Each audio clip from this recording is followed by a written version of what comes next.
एक छोटे से गांव में जो घने जंगलों से घिरा हुआ था, वहां एक पुरानी और वीरान हवेली खड़ी थी। गांव के लोग कहते थे कि हवेली में बुरी आत्माओं का साया है।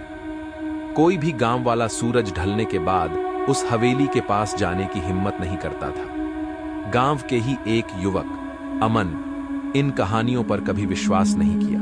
अंधेरे का साया, रात का समय था और अमन अकेला उस पुराने हवेली में कदम रख रहा था।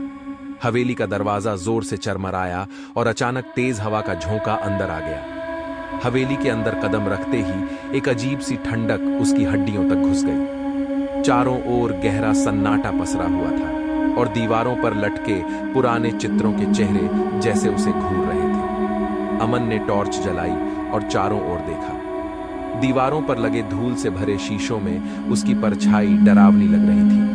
उसने सुन रखा था कि इस हवेली में कुछ अनजानी शक्तियां बसी हुई हैं, लेकिन वह इन बातों पर विश्वास नहीं करता था।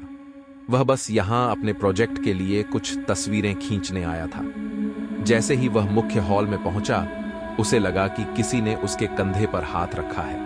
उसने जल्दी से मुड़कर देखा, लेकिन वहां कोई नहीं था। उसकी सांसें तेज हो गईं, लेकिन उसने खुद को संयत किया और आगे बढ़ा।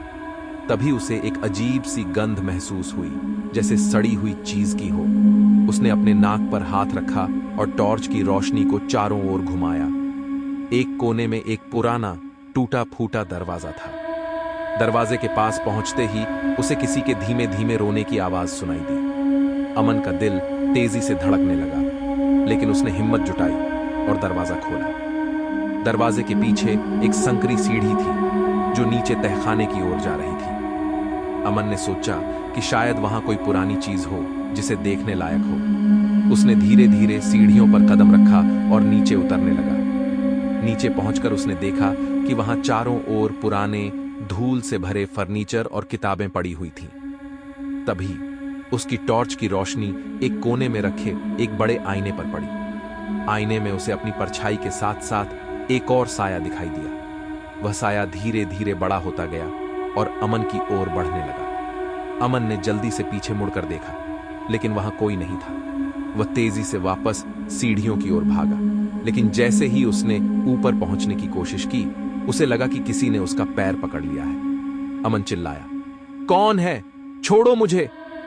लेकिन उसकी आवाजें उसी हवेली की दीवारों में गूंज कर रह गईं। उसका पैर और जोर से खींचा गया और वह नीचे गिर पड़ा। उसने देखा कि एक अंधेरा साया उसे घसीटकर तहखाने के सबसे गहरे कोने में ले जा रहा है। उसने अपनी पूरी ताकत से विरोध किया, लेकिन वह साया बहुत ताकतवर था।